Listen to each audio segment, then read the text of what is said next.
Bom dia, meus amados. Hoje é segunda-feira, dia 18 de maio de 2026. Vamos para mais um vídeo de perguntas e respostas.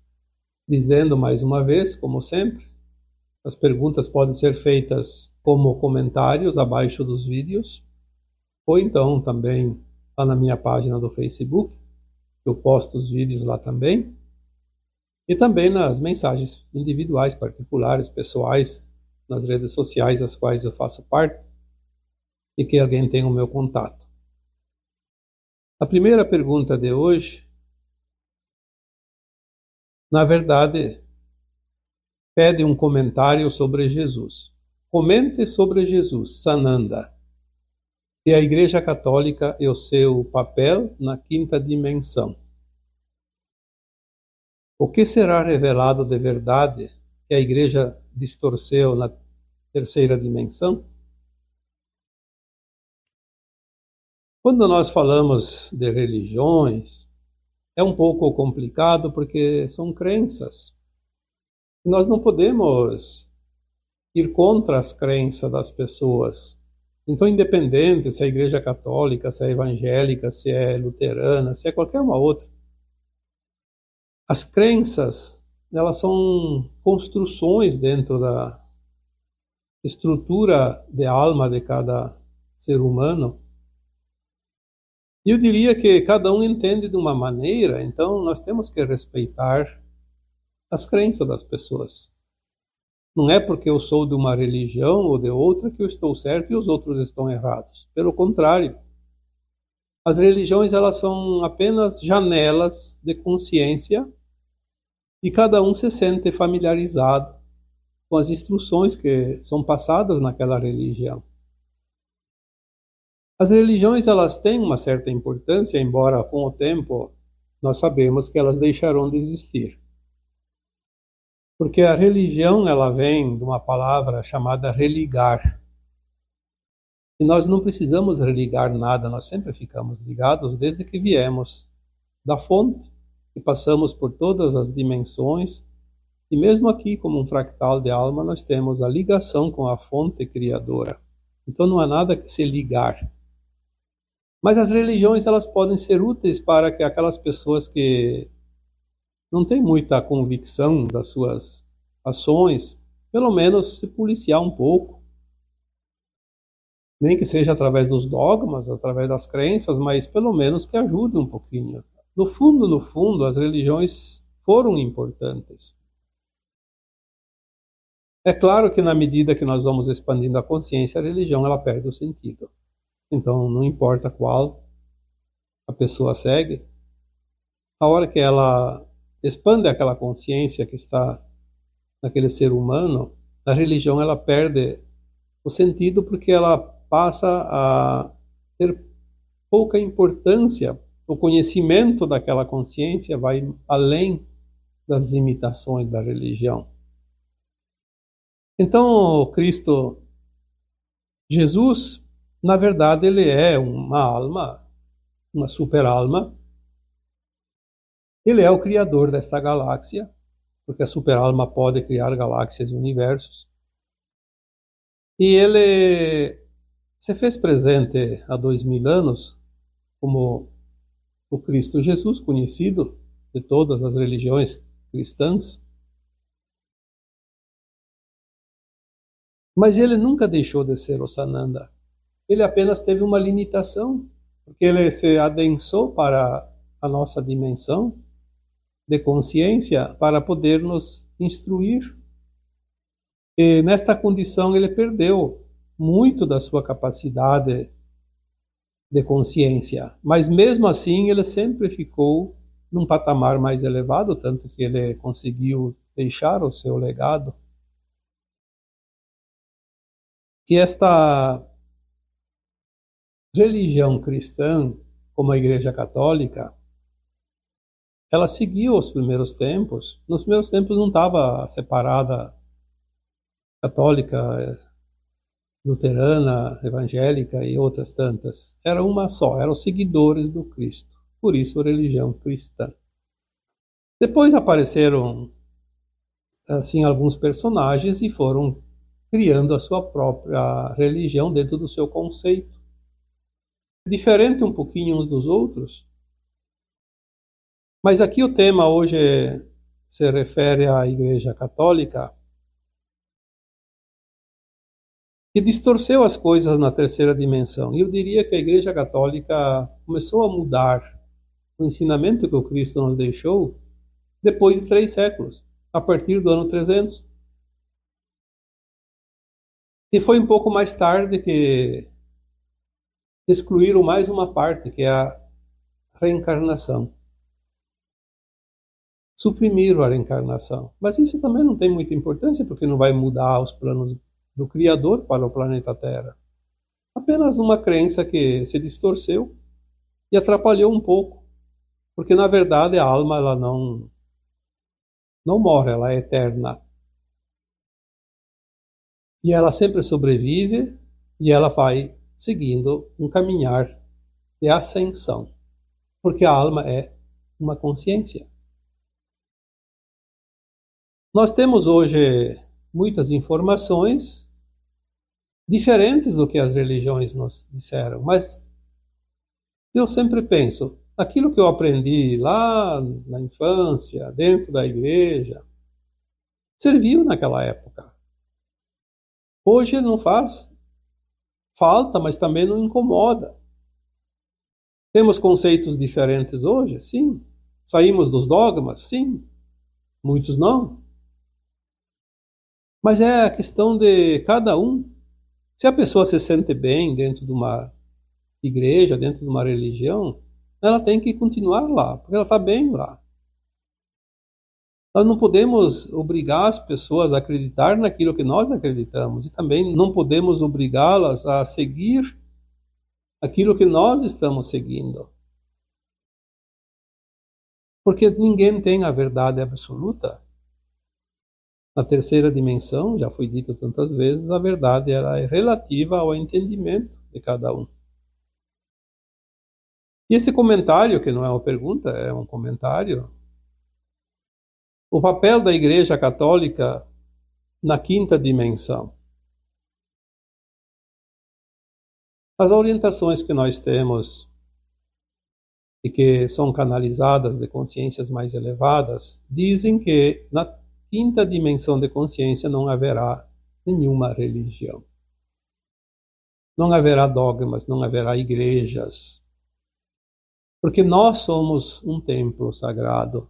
A nossa alma é o templo. O templo de cada um.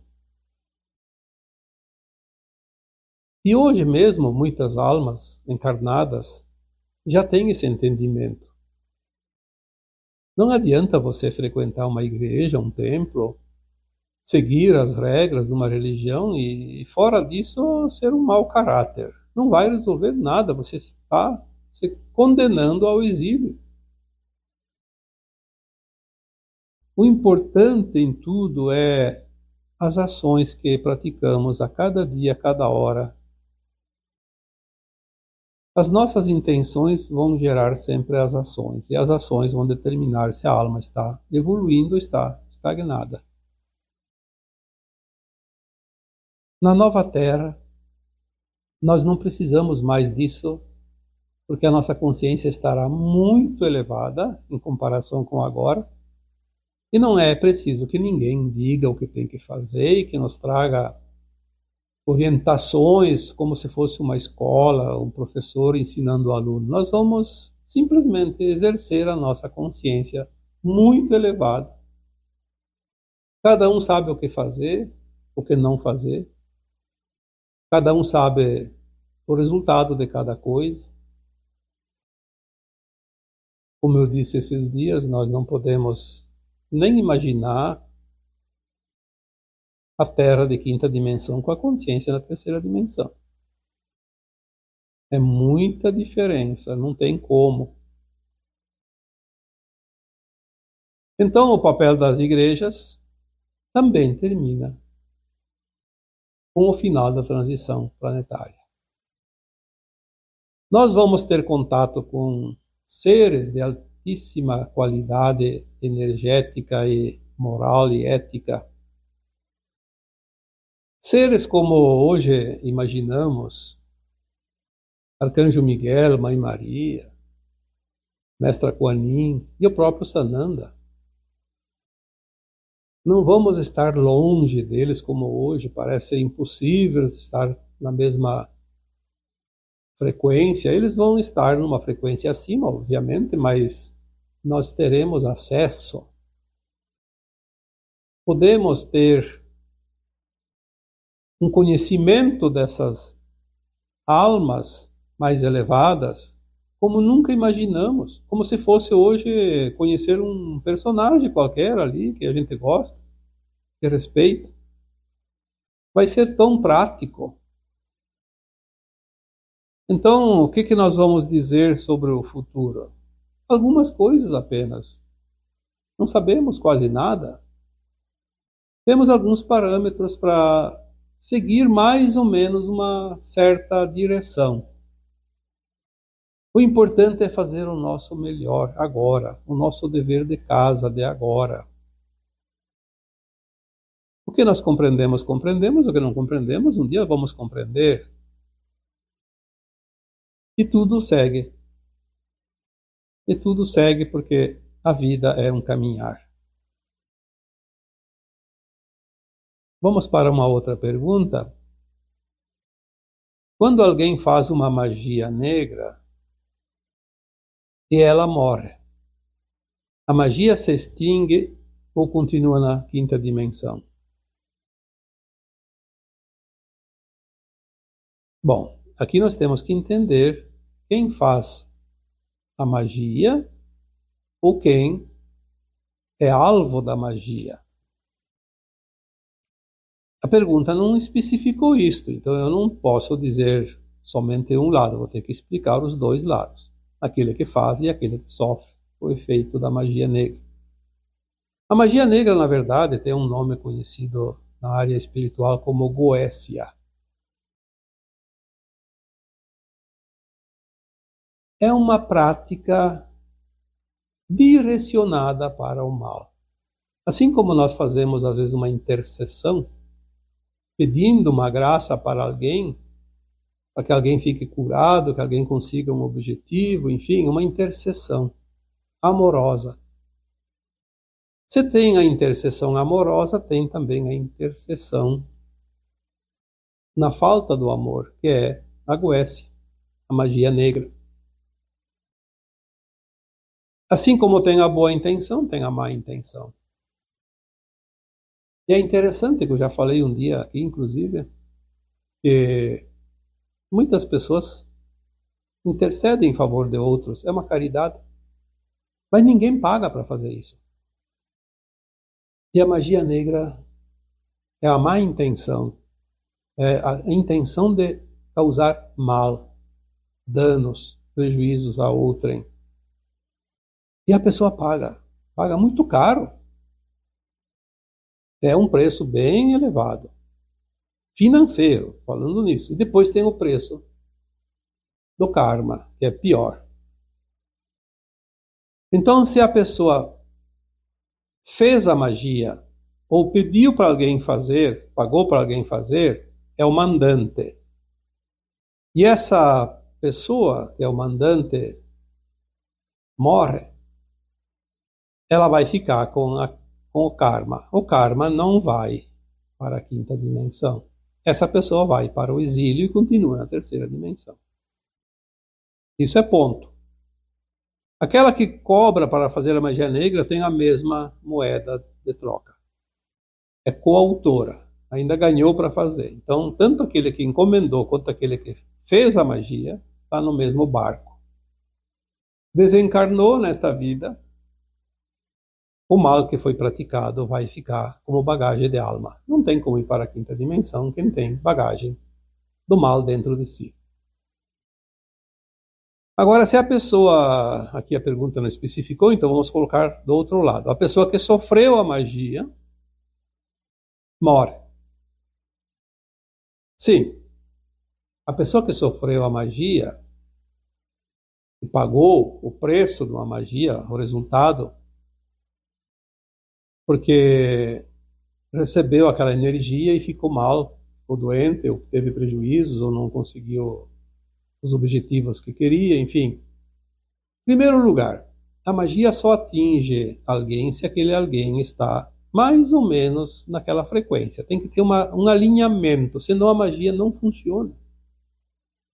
Pode até respingar, mas não naquela potência que você pensa, que alguém possa imaginar.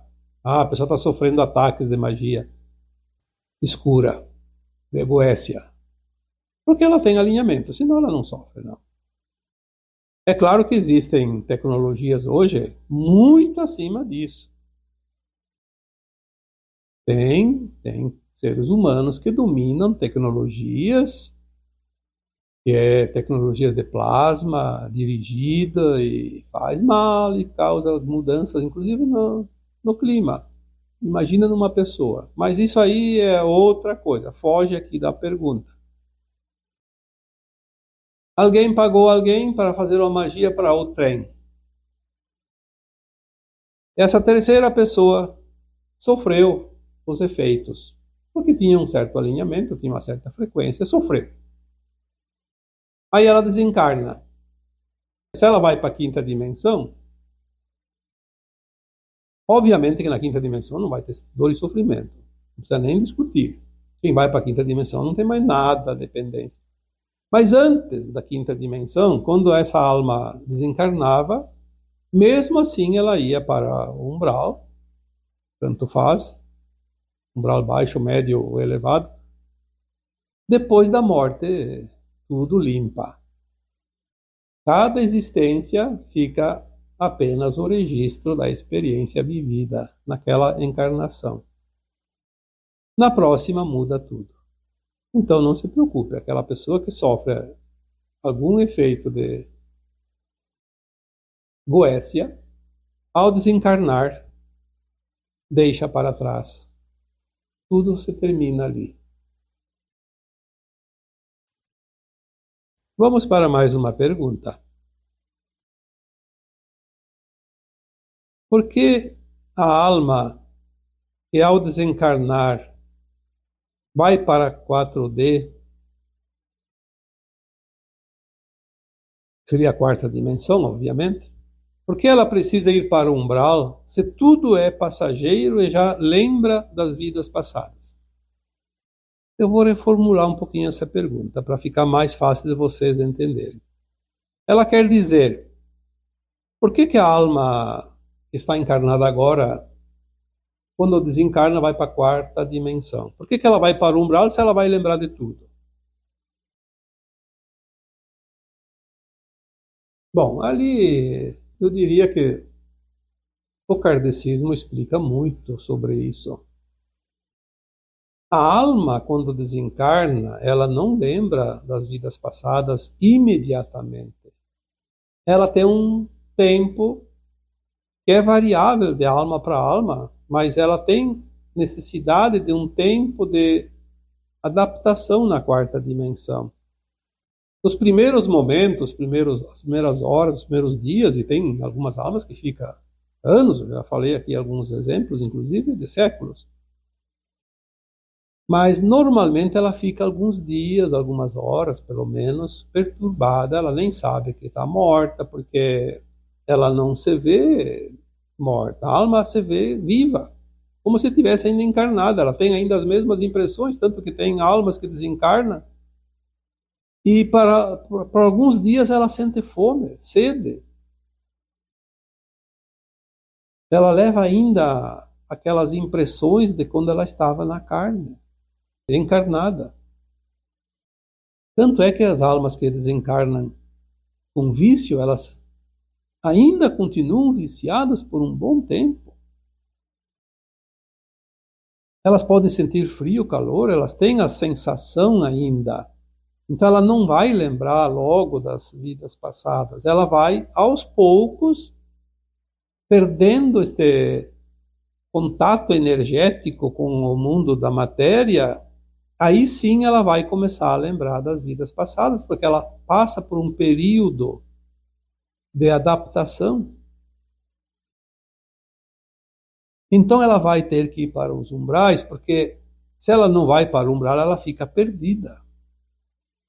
Já contei aqui também histórias que eu atendi, almas que tinham desencarnado e estavam perdidas. Quantas? Quem trabalha em centros mediúnicos, centros espíritas, e faz encaminhamento de almas, sabe disso. Quantas almas estavam perdidas e não eram almas más, eram almas que estavam na ignorância, perdidas, completamente no escuro. Porque se ela está na ignorância e não entende nada, ela fica realmente como se fosse numa escuridão, sem enxergar quase nada. Então, se ela vai para os umbrais, lá ela tem a claridade. Obviamente que tem um umbral baixo, ele é o umbral das trevas, ali é horrível.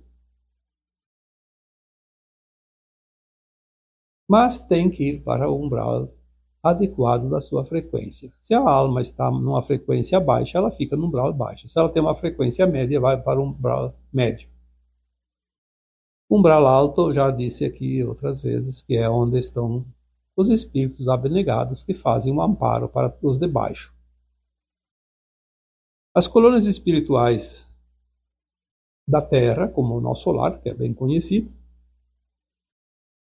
faz parte do umbral médio. É onde as almas estão se preparando para encarnar novamente. Ali ela lembra.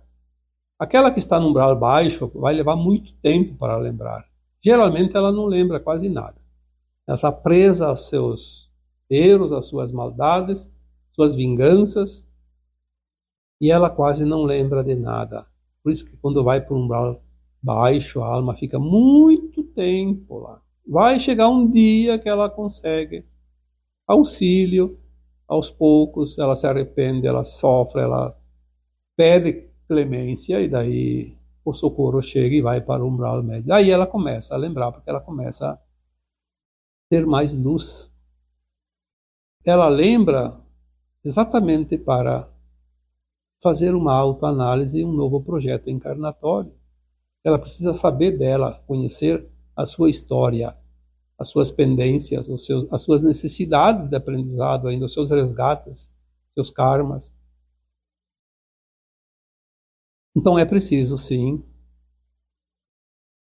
ir para os lugares adequados. Os umbrais de várias categorias, várias faixas vibracionais. A alma que não ia para o umbral não tinha como voltar a encarnar tão cedo. Vamos para mais uma pergunta? Como iluminar uma sombra nossa? Trazer para a consciência? Esta pergunta foi de um vídeo agora da semana passada, no início de maio. Eu falei sobre exorcizar os nossos monstrinhos. Como que nós vamos exorcizar? Como vamos limpar os nossos porões? Colocando luz. Precisamos então entender que somos uma consciência única, porque não existe duas iguais. As experiências vividas em todas as encarnações sucessivas, ela é diferente de um para outro. Temos um caminhar mais ou menos, uma trajetória delineada para todos, mas cada um vive da sua maneira, da sua forma, experiencia o que acha que deve experienciar, quando e como e quanto. Nesta encarnação nós estamos fazendo a limpeza, colocando, como eu disse naquele vídeo, o epílogo da nossa história. Mas para isso nós vamos iluminar aquelas sombras que ainda estão dentro de nós. As sombras são aquelas coisas que ainda falta compreender, ainda precisam de clareza. Por isso precisamos iluminar.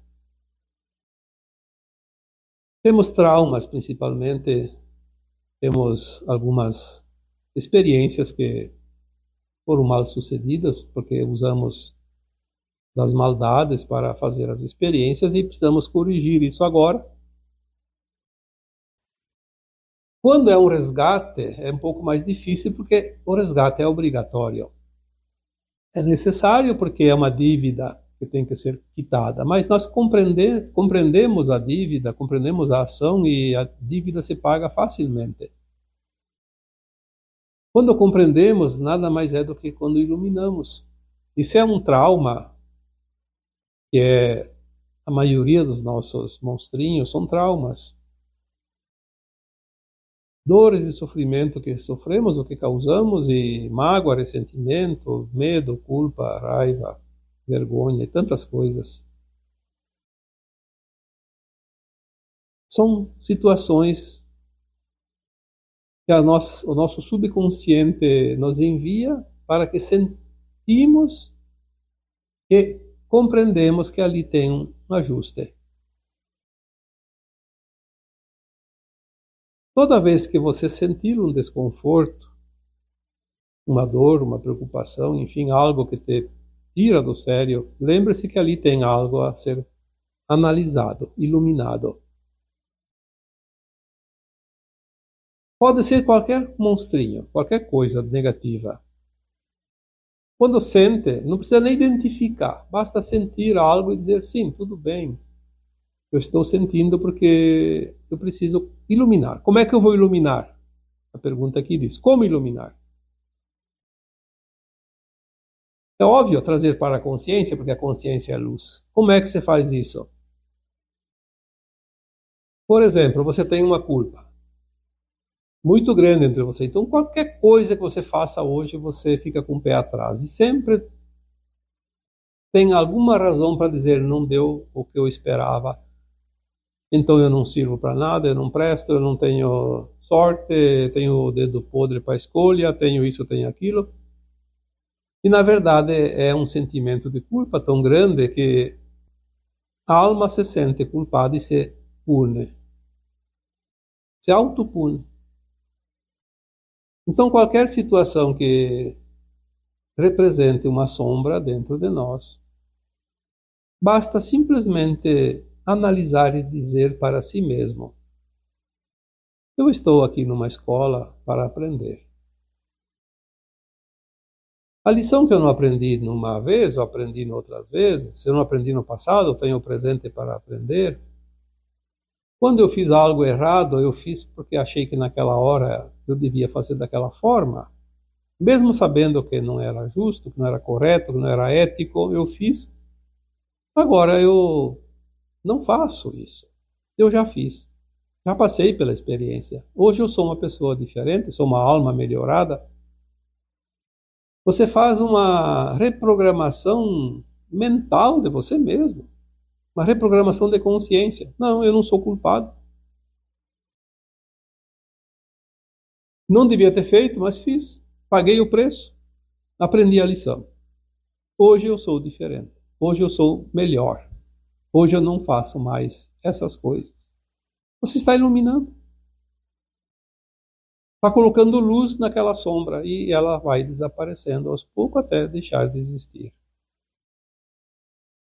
É mais ou menos isso, cada um faz do seu jeito, não é preciso uma regra única para todos. E aqui a última pergunta de hoje é sobre aquele vídeo que fala da cura pela música. A música pode curar, a música pode matar, depende da frequência. A música cura e a música adoece, de acordo com a sua frequência, e a gente sabe que tem estudos científicos que provam isso. O vídeo falou sobre isso, não vou aqui repetir os detalhes, mas a pergunta se refere a aquele vídeo. Sobre a cura pela música, como ficam os surdos? É uma boa pergunta. A pessoa é surda, então ela não escuta música, então ela não é nem ajudada e nem prejudicada. Eu diria que não é bem assim. O surdo pode não escutar a letra da música, que também Pode ser boa, pode ser ruim. As palavras também têm peso energético.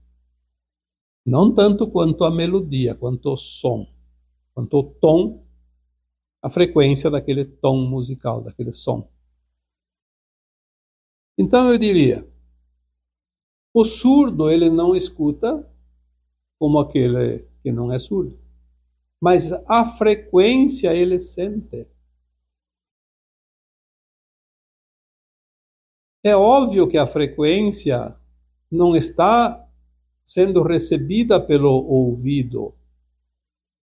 A frequência da música, ela atinge as moléculas da água que compõe o corpo humano. Então não é preciso ter audição,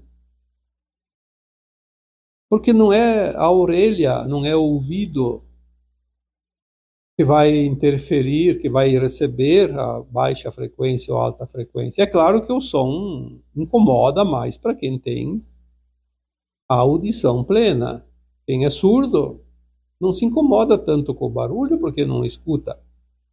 Mas a interferência da vibração, da frequência daquele som vai mexer nas células do corpo humano. Então o surdo também é afetado positivamente ou negativamente através de uma música de boa frequência ou de má frequência.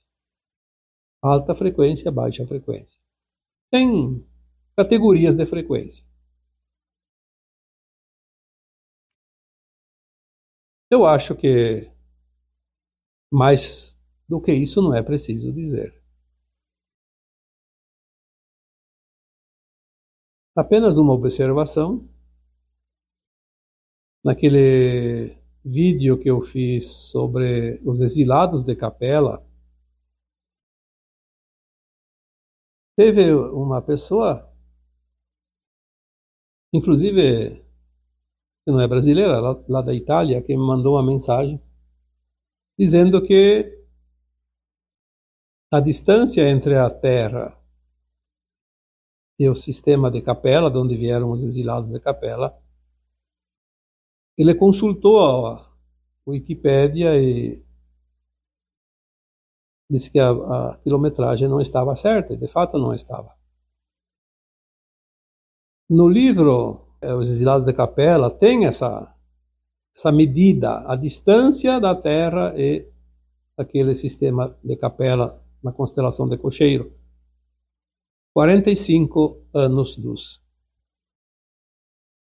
E eu tinha dito no vídeo 45.000 anos-luz. Eu não sei de onde saiu esse 1000.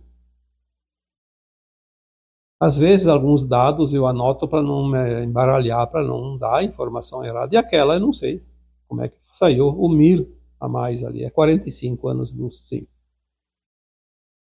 Embora a pessoa que me corrigiu, e eu agradeço a correção, porque foi de uma forma educada, não foi uma crítica, foi apenas uma observação. Tanto que mandou no particular. Então, ele dizia que a Wikipédia diz que é 42 anos-luz. Mas no livro, provavelmente foi inspirado pelas consciências mais elevadas, porque é um livro que quem escreve sempre traz as informações dos seus guias espirituais. E eles devem ter a medida mais certa do que a própria ciência, porque eles são acima dos humanos. Mas também não vai fazer muita diferença 42 para 45. A verdade é que é longe, muito longe. Então é isso. Ficamos com essas perguntas para hoje. E agora eu vos deixo com o meu abraço de luz em cada um de vocês. Namastê.